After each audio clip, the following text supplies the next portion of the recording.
Street gang members now facing federal charges in connection with the shooting death of a local rapper downtown. The charges announced today by the U.S. Attorney, who says social media played a role in this case. Our Patrick Elwood live at the Dirksen Federal Building now with the latest. Pat?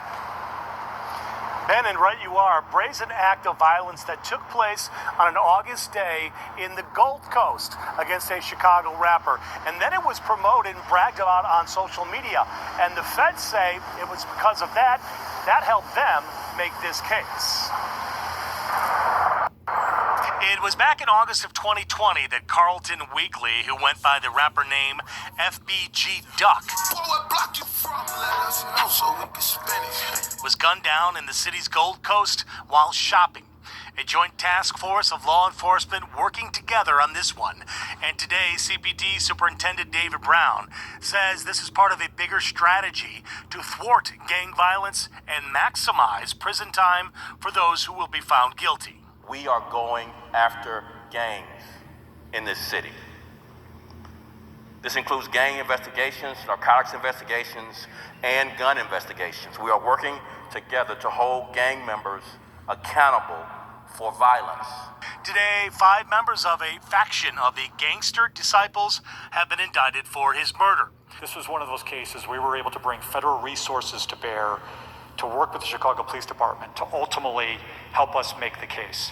In announcing the indictments, U.S. Attorney John Lausch says this is a federal case because it falls under federal racketeering organized crime statutes. Charged are 30-year-old Charles Liggins, 28-year-old Kenneth Roberson, 22-year-old Christopher Thomas, 22-year-old T. Carlos Alford, and 22-year-old Marcus Smart.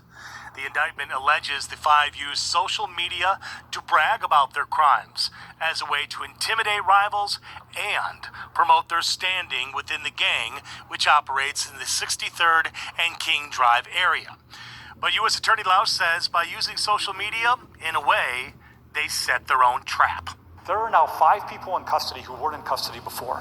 5 people who were alleged to have committed a murder in broad daylight in the middle of the afternoon in the city of Chicago. Okay?